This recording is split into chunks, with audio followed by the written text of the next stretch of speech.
উরুগুয়ের কাছে টাইব্রেকার হেরে কোপা আমেরিকার কোয়ার্টার ফাইনাল থেকে বিদায় নিল ব্রাজিল। আমাদের কোচকে এটা কোনো ব্যাপারই না, কারণ আমরা উরুগুয়ে। ম্যাচের প্রথম মিনিট থেকে গা জোয়ারি ফুটবল খেলে এটাই যেন বুঝিয়ে দিতে চেয়েছিল উরুগুয়ের ফুটবলাররা। অন্যদিকে কয়েক বছর ধরেই অস্তিত্ব সংকটে ভোগা ব্রাজিল নিজেদের যেন চেনাতেই পারছিল না। উদ্দেশ্যবিহীন এলোমেলো দলটিকে দেখে বারবারই মনে হচ্ছিল হলুদ জার্সির আড়ালে খেলা এ দল কি সত্যিই ব্রাজিল। এভাবে এগিয়ে চলা ম্যাচটি নির্ধারিত 90 মিনিট থাকে গোলশূন্য। কোপা আমেরিকার নিয়ম অনুযায়ী ম্যাচ গড়াই সরাসরি টাইব্রেকারে।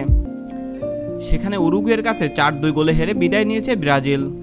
সেমিফাইনালে উরুগুয়ের প্রতিপক্ষ কলম্বিয়া। এই ম্যাচের আগে হওয়া আরেকটি কোয়ার্টার ফাইনালে পানামাকে 5-0 গোলে উড়িয়ে দিয়ে সেমিফাইনালে উঠেছেন তারা। যেভাবেই হোক ব্রাজিলকে রুখতে হবে। উরুগুয়ের খেলোয়াড়দের এই প্রতিজ্ঞার প্রতিফলন মাঠে ছিল স্পষ্ট। তারা হয়তো অনুচ্চারে ব্রাজিল দলের উদ্দেশ্যে বলেছিল, তোমরা 5 বারের বিশ্ব চ্যাম্পিয়ন হতে পারো, কিন্তু কোপা আমেরিকায় তোমাদের চেয়ে আমরা অনেক এগিয়ে। আর্জেন্টিনার সঙ্গে যৌথভাবে সর্বোচ্চ 15 বার এই ট্রফি জিতেছি আমরা। ক্ষণে ক্ষণে ফাউল করে ব্রাজিলের মুভগুলো অঙ্কুরেই বিনাশ করে দিচ্ছিল তারা। এসব ক্ষেত্রে ব্রাজিলের 90 বা তার পরের দশকের দলগুলো ব্যক্তিত্ব নৈপুণ্যর অন্যান্য সাধারণ ঝলকে ম্যাচ বের করে নিত। তবে আজকের ম্যাচে সেটা দেখাতে পারেননি কেউই। সেই সময়ের পেলে, রোনালদো, রোনালদিনহোর মতো প্রতিভাবানরাই এখন ব্রাজিল দলে কই। চোটের কারণে নেইমার এবার কোপা আমেরিকাতে নেই। আর ব্রাজিলের এই দলের অন্যতম সেরা খেলোয়াড় ভিনিসিয়াস জুনিয়র নিষেধাজ্ঞার কারণে ছিলেন না তিনি আজ। তার অবর্তমানে ব্রাজিল ফুটবলের বর্তমান রাফিনিহা, রদ্রিগো আর ভবিষ্যৎ এনরিক তেমন কিছুই দেখাতে পারেননি।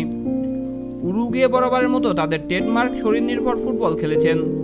ম্যাচের প্রথম 20 মিনিটে 9টি ফাউল করেছেন তারা। সেই শরীর নির্ভর ফুটবলে তোরে এক প্রকারে উড়ে গেছে ব্রাজিল। এই সময়ের মধ্যে গোলের কোনো সুযোগই তৈরি করতে পারেননি তারা। ম্যাচে ব্রাজিলের প্রথম সুযোগটা পায় 24 মিনিটে। সেটাও ছিল উরুগুয়ের রক্ষণভাগের ভুলে। উগ্রাঘাতের ভুলে বক্সের কাছাকাছি বল পেয়ে যান এনরিক, কিন্তু তিনি গোল শট নেওয়ার জায়গা না পেয়ে বল ঠেলে দেন বাঁদিকে থাকা রদ্রিগো বলের কাছাকাছি পৌঁছাতে পারেননি তখনই। এর ঠিক 10 মিনিট পরে আবারও সুযোগ আসে ব্রাজিলের। এবার বক্সের বাইরে বল পেয়ে উরুগুয়ের 3 ডিফেন্ডারকে পিছনে ফেলে দুর্দান্ত গতিতে এগিয়ে যান রাফিনিয়া। বক্সে ঢুকে জোরালো শট নিলেও সেই শট কর্নারের বিনিময়ে রক্ষা করেন উরুগুয়ের গোলকিপার।